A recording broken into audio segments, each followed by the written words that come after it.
All right, hello everyone and welcome to this very special event with Margaret Hermes, a St. Louis author, coming to visit us at University City Public Library. My name is Lindsay, I am a reference librarian, and I'm very happy to welcome Margaret and all of our attendees tonight. If you do have any questions, go ahead and put them in the chat and we will address those at the end of the visit. And just keep your microphones muted while we are in session here. And I'd like to go ahead and get started. So Margaret, thank you so much for joining us tonight.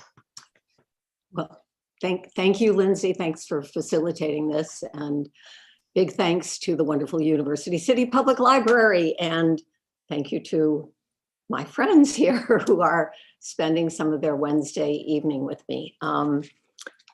I still haven't figured out how to speak about writing rather than to write. So I've got a lot of notes.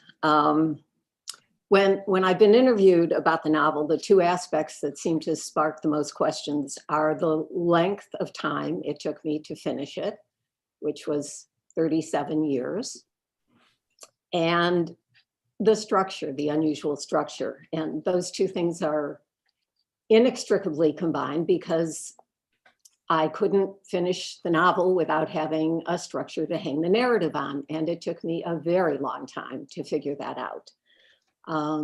So my protagonist, Betsy, following a shattering divorce, undertakes her first solo adventure in 1981. In 1982, following my own divorce, I too set out solo backpacking across Europe. And it was during my travels that I wrote a short story that became one of the chapters of The Opposite of Chance. I want to state unequivocally that I am not the Betsy character. This is not a thinly disguised memoir. And we certainly, Betsy and I, had a lot of things in common. We were the same age. We were both newly single. We were both brand new to travel. And we stayed in, kept to the same itinerary. We rode on the same conveyances. I had notes about the various train cars that we sat or slept in. I traveled on the same ferry from France to Ireland, steamed on the same boat on Lake Como. So I had a lot of memories as well as notes about many of the things that a tourist would seek out. And I hope those details help to give the novel an authentic feel. I also made use of some incidents and some of the people I met when creating plot lines for the story. For example, Betsy and I shared the identical experience of being spun around down the street by a passing stranger and having an unwanted kiss planted firmly on our protesting lips. And it was at that precise moment that she and I both decided it was time to get the hell out of Dodge, or in our case, Florence, Italy. Betsy's journey, well, I think it's also important to state that both Betsy and I were determined to make our trip solo. And I think when traveling alone, every encounter is significant. Each interaction can send you off in a different, unexpected direction, either geographically or inwardly. I had set Betsy's trip in '81, the year before mine, because that summer was more eventful, especially in Europe. The hunger strikes in Ireland, Charles and Diana's wedding, these and other events I was able to use them as markers to remind the reader of the time frame, but also some of those became elements in the story. I have to say, Shane Mullen of Left Bank Books remarked to me that the novel, when I first started working on it, was contemporary fiction. And by the time I finished it, 37 years later, it was an historical novel. And that really struck me as both startling and quite accurate. So it was wonderful to have this wealth of experiences and memories, and as well as written notes that I could draw on when I was creating scenes. But painting the drastically different physical settings was really crucial to me. I thought of landscape and weather almost as characters. And I wanted the reader to feel, for example, the stultifying heat in Florence that gave rise to the steamy relationships that I felt were endemic to the climate. And that in contrast to, say, the gray, dark, dank days in Dublin, where, it seemed to me that repression hung over people like a thundering cloud. And anyway, I would like to read two brief descriptions of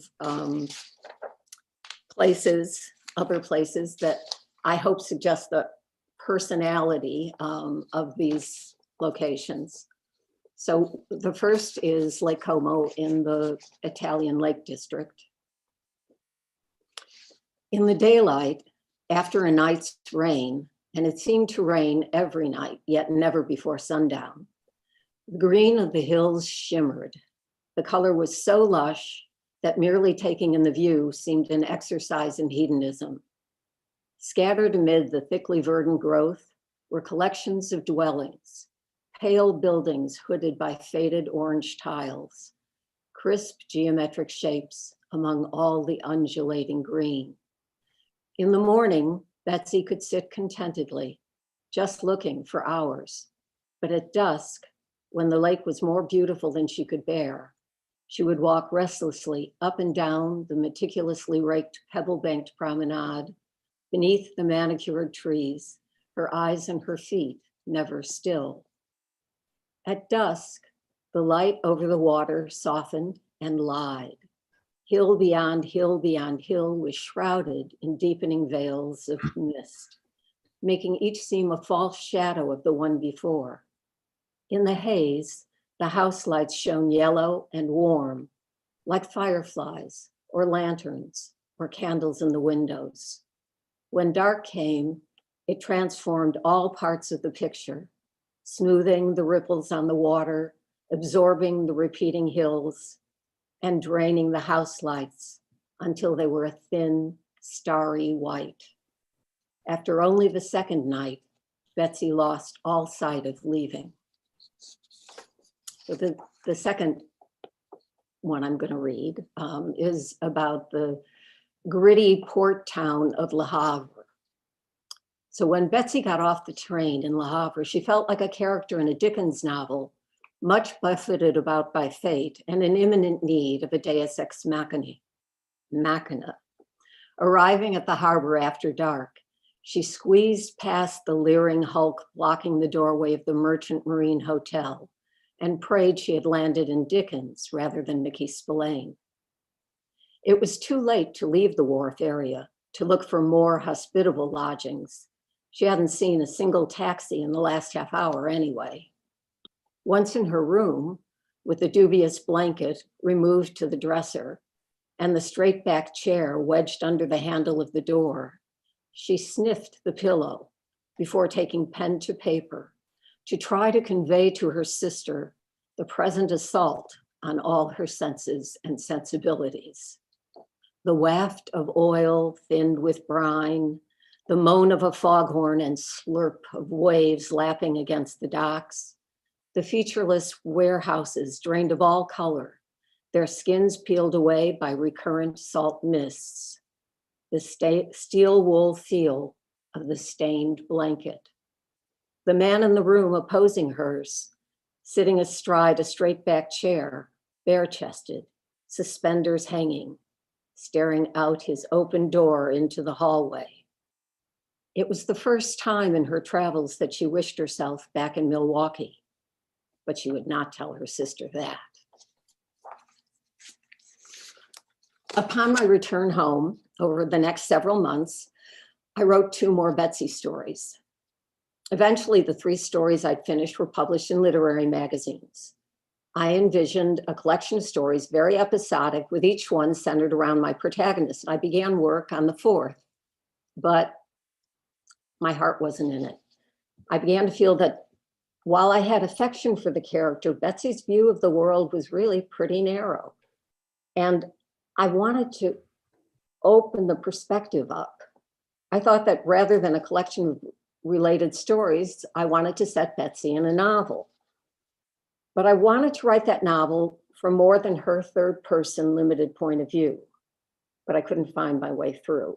I set the stories aside, revisiting them from time to time, but still not able to settle on a way to be true to Betsy's voice and yet not be confined by her limitations. 25 years passed. Of course, I focused on other things during those 25 years. Among them was a commission to write the book and lyrics for a musical tragedy for children. Really? I wrote some essays that got published. I worked on environmental issues and events. I was successful in getting my short fiction published pretty regularly, and a collection of some of my stories won a literary prize. But I was still no closer to figuring out how this could work as a novel that would have substance. So in that 25th year, I was embarking on another trip to Europe. I had lost my passport and my partner had gone ahead without me. I'd had to rush to Chicago to get my passport replaced. And in my frenzy, I'd managed to leave my coat behind in St. Louis. Finally, I was sitting in the airport in Montreal with a boarding pass, my new passport, and a replacement coat that I found on sale near the passport agency in downtown Chicago. So, like Betsy, at the beginning of the novel, I was pretty sure that given my recent track record, something else was going to go terribly wrong. So now I'm going to read a small section from the first chapter. There were no open seats at her designated gate. That must mean the plane was oversold. She pictured herself discovering another passenger, snug and smug in her assigned seat. His boarding pass identical to her own. Prior possession would be enough to ensure that he would go to Europe in her place. She wondered if she would ever get off the ground. Betsy settled herself at the empty, opposing gate. She looked across the wide aisle nervously, speculating on the odds that her flight would be canceled or her backpack stolen. Her eyes dropped as a man in a rumpled suit approached. From a distance, he looked like a house detective in an old movie. She feared he was coming to chastise her, to tell her she should not be seated there, but he walked past her to the large expanse of windows. He rustled through a creased duty-free bag and his dog-eared piece of carry-on luggage in their quiet corner. She watched through half-lidded eyes as he set a compass on the floor. He removed a folded, patterned orange and brown shawl from his carry-on, spread it on the floor, and knelt, his back to her, letting his shoes fall away from the heels of his feet.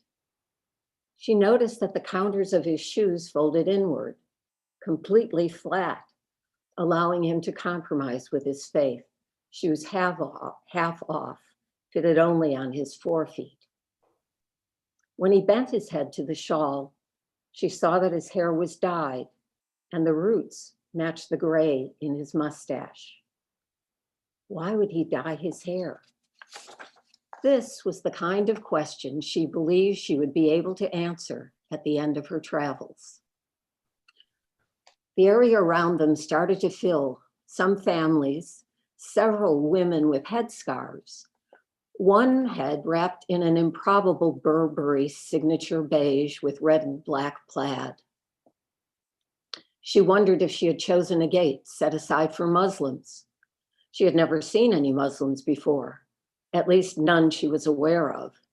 She wondered if attending Catholic schools from kindergarten through grad school had isolated her more than the typical Milwaukeean.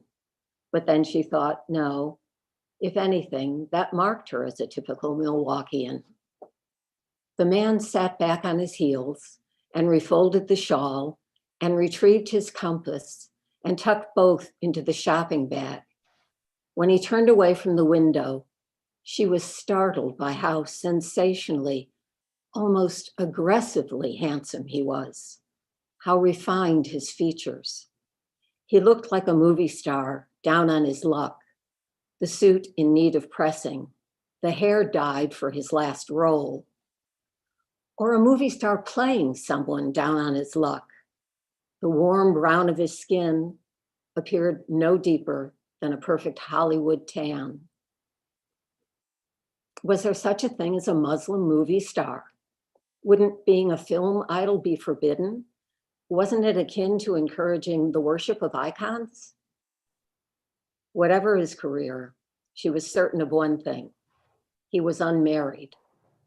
A wife would not let him out into the world looking so at odds with himself. Betsy had spent the preceding decade, all of the 1970s, in the role of wife, and so she knew. Well, so that's what happened as I sat waiting for my next screw up at the airport. A man approached where I was seated and rummaged through some bags and brought out what served as his prayer rug and pointed himself toward Mecca. I was surprised to see that his hair had been badly dyed and it was growing out very noticeably. And then he turned around and it was breathtaking. I could catch myself thinking about this stunningly handsome Muslim traveler from time to time, and always I would wonder why he had dyed his hair. Fast forward still more years, I found myself again thinking about this man and how he and the riddle of him continued to intrigue me. And suddenly, though after the passage of all these years, I guess suddenly isn't the right word, finally, the structure of the novel came to me.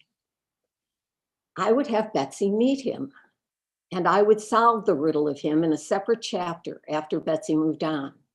And I was very curious as to how I was going to do this. And then I was going to do the same for each of Betsy's encounters. After their meeting and then their parting, the reader would learn what happened next in their lives. This way, the novel could be enlarged to include the world. I have never come across quite the same structure in a novel, with the odd-numbered chapters seen through the protagonist's eyes and the even-numbered chapters told through the prism of those she's just met. For me, The Opposite of Chance isn't just about a woman and the peoples that she meets while traveling. It's about trying to understand the circumstances, family, nationality, income, class, religion, education, skills, the things that make us different. As a writer, it was about first trying to look out from their eyes and then trying to share their vision with a reader. So my long frustration turned into excitement and a whole lot of work to be done.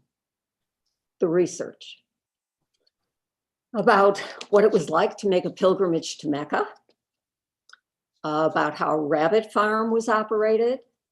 I learned about the terrain and snakes of Eastern Pennsylvania. I was fortunate enough to have a CAT scan performed by a technician who'd been a professional gambler in a previous life. So I took notes and incorporated some of his experience into a Pakistani character. I scoured the internet for information on British filmmaking during World War II. The Irish, Um, I'd say I spent a couple of years researching the various Irish elements of the novel. Things like the history of the country's non-involvement in World War II. I read up on class distinctions in Ireland, Irish slang expressions. There are thousands of them. I tried very hard to get those right. Like when one of the characters tells Betsy that football in Britain is what Yanks call rugby. So then I had to search for the Irish term for American football and found that colloquially anyway, that would be called run with the egg. And pronunciations. Fortunately, Jason Summer, a terrific St. Louis poet who has a new book of poetry out right now. He'd lived in Dublin for 7 years, and he generously went over the manuscript and talked me out of most of my attempts to reproduce the sounds of Irish speech. Thank God. But that was many months wasted. And thankfully, he also caught some gaffes, like my having a young man from Lisburn say admiringly that his cousin Christy was a gas. Jason corrected the line to say rather, cousin Christy is gas. No matter how many times I changed that in the manuscript, somebody always changed it back, and the unfortunate article got reinserted in the published book. And there were the Troubles and Bobby Sands and the hunger strikers in the prison. You wouldn't believe how much time I spent researching those. I can't believe it myself. And to make all that research worthwhile, I stuck way too much of it, all of what I could remember practically what was going on in Ireland in 1981, into the novel. Luckily, my editor removed the sections that felt like they were part of a dissertation. So that covers the three main areas I thought would be of interest, maybe. The long gestation, the unusual structure, and then the research. So. Awesome. If anybody has any questions, feel free to go ahead and put that in the chat. I will start off with a question, or maybe kind of two questions. Which characters did you find the most challenging to write? And which were the most fun to write, or were they the same? That's interesting. The most challenging was probably Qasim, the Muslim, because he was perforce the most alien to my life experience. I mean, he was not only Muslim, but he was from Lebanon, and I had to write about him from a religious perspective, and that's not my bent. It was important to me to try and convey the internal experience he was having on his pilgrimage to Mecca, as well as to try and recreate the physical surroundings of the pilgrimage. And that was a stretch for me. So I would say he was a real challenge, but that may actually may be my favorite chapter in the book. I was very pleased at how it all came, so I thought, well together.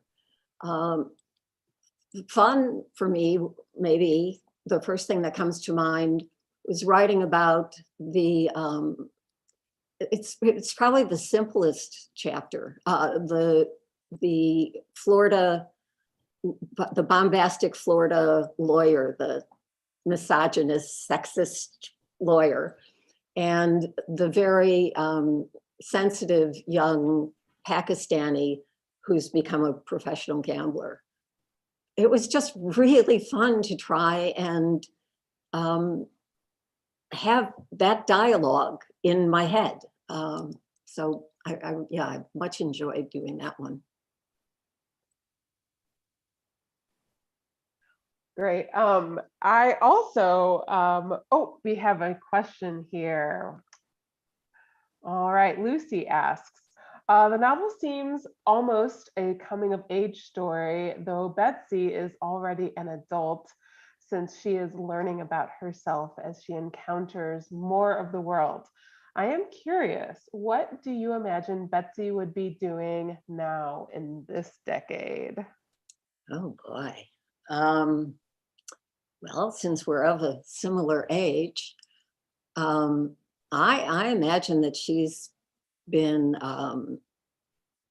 made more aware in part by her travels. I imagine she's done more traveling, and I imagine she's become something of an activist. Now, in the last chapter, Betsy begins her career as a librarian, and I had written more about that didn't make it into that final chapter.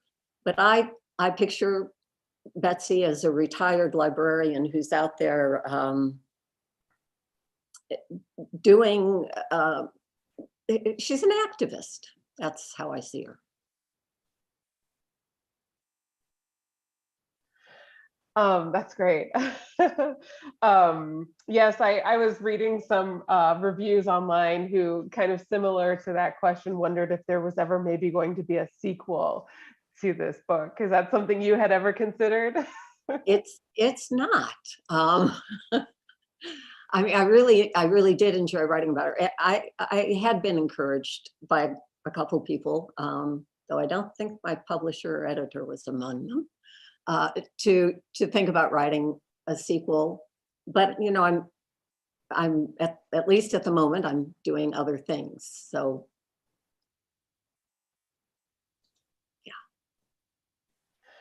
Um, so I know you mentioned, you know, this book started in, of course, early on in your career, and you mulled over it for decades. But was there any time that you considered setting it in a different time than 1981, maybe in a different year? I think I'm going to have a really short answer here. No. No, you know, and part of that is not just that I had the notes, and I'll tell you, and those notes came in handy because at one point my editor was insistent that I check train times. He didn't think this train would connect with that train, and locations and times that, but I had it in my notes, but I also, you know, was able to go back and look for it. But to have to come up with that for the current setting, at least for an editor who wants everything to be as faithful, even though it's fiction, to reality as possible, would be even crazier amount of research than I engaged in. But also, one of the wonderful things about that time frame is that Betsy is isolated by that era because there are no cell phones. There are no computers that you know, are privately held that allow people to do email. There is no interruption from the outside world. I mean, she engages with her sister by writing to her, by sending, you know, letters and postcards. And other than that, she is absolutely on her own. And so 1981 was a gift. Great, thank you. Mary would like to know, what are you working on now? Well, I'm actually, the project that I am really involved in right now is not writing, it's creating illustrations for a children's book that I wrote some time ago that hasn't been published. And I am not an artist. So to do this required really thinking outside of my box. So the illustrations, because I can't draw, they're all collages. And I am just having a wonderful time. I have one left to do, and I'm actually, I think I've been sort of postponing doing that one because I don't want to finish. I've just enjoyed it so much.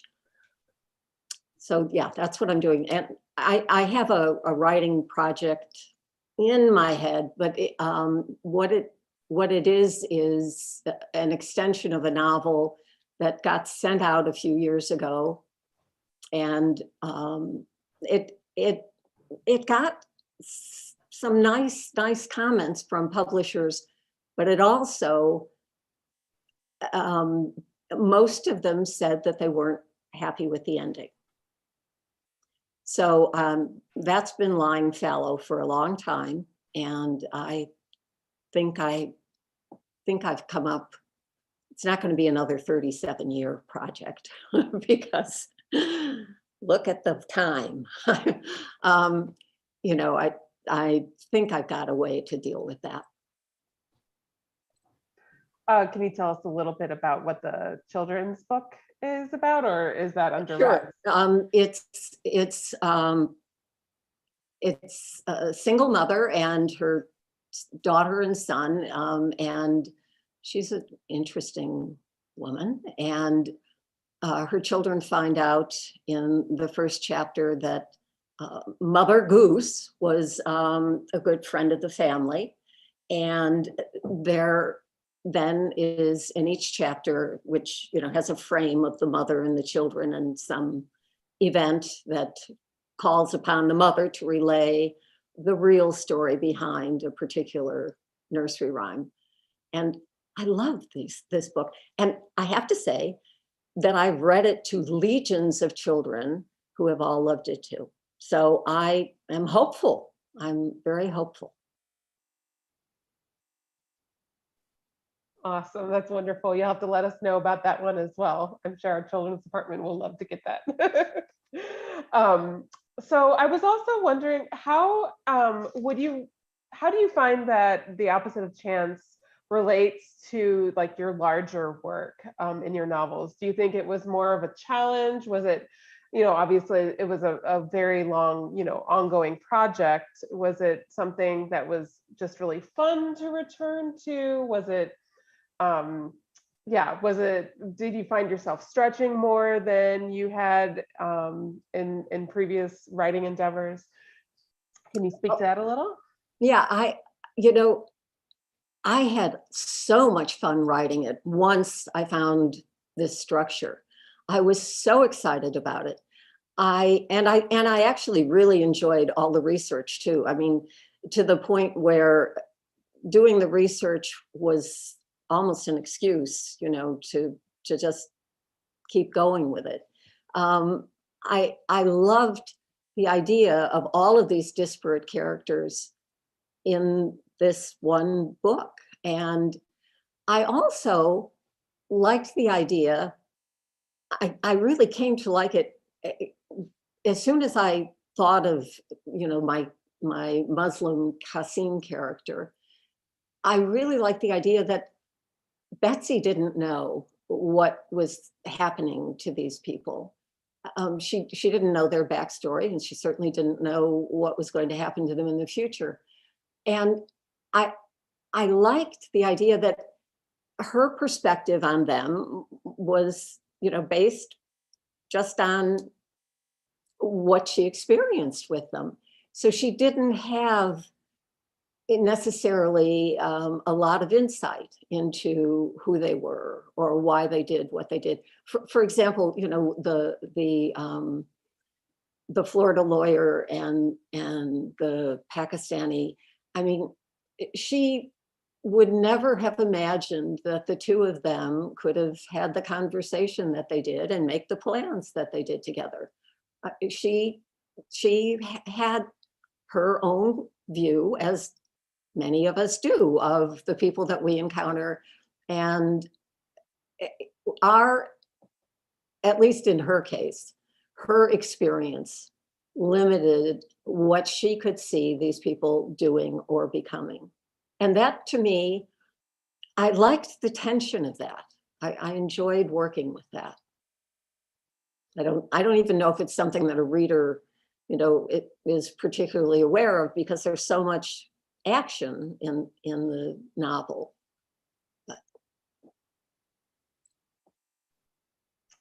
That's wonderful. Thank you. Does anybody else have any other questions? Michael, I see you raising your hand. If you'd like to unmute yourself, you can go ahead and ask your question. Thank you. I tried to send it, but it didn't send. My question is, Peggy, what did you learn about your processes as a writer from writing this novel? Oh my gosh. What did I learn about well, I don't know if I learned this about the processes, but I did learn something about myself as a writer, in that don't give up. There's when you have something that you feel is valuable, just because it's frustrating, it doesn't mean that that's lost any value. It's sort of like what I had to school myself in when I was first starting out sending off stories and things.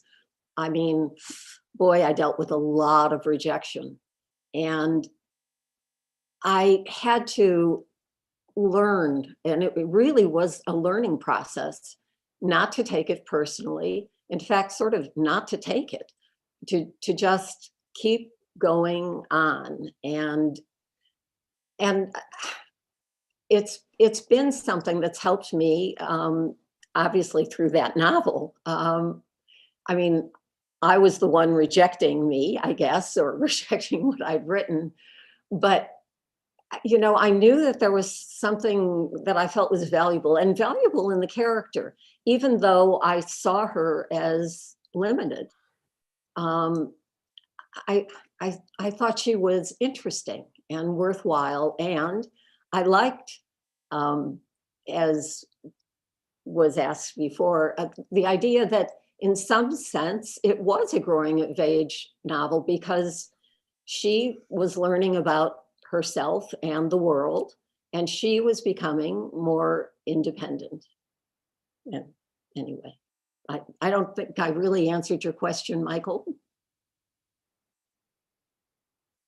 I'm not terribly good at talking about process, I think. No, that sounded wonderful and makes perfect sense. Is there anybody else? Feel free to unmute yourselves if that's easier for you to ask any questions here. Give a moment. Okay. Well, I think that is about it. But so thank you so much, Margaret. The Opposite of Chance, it is available at our fine local bookstores in St. Louis. And of course, through the library, we have it both now as a hard copy book and an ebook. And so I hope you are all able to read this fun journey that Betsy takes across Europe. It's wonderful. Thank you so much for taking the time to visit with us tonight, Margaret. This has been such a pleasure. Thank you all. This is the closest I've come to going to a party in the pandemic. So thank you. That's wonderful. I'll drink to that. I will shortly. Thank you. Thanks again. And thank you everyone for attending tonight. And we hope that we see you soon. Thank you. Thank you. Thank you. Take Margaret. care. Wonderful. Thank you. Great job. Thank you.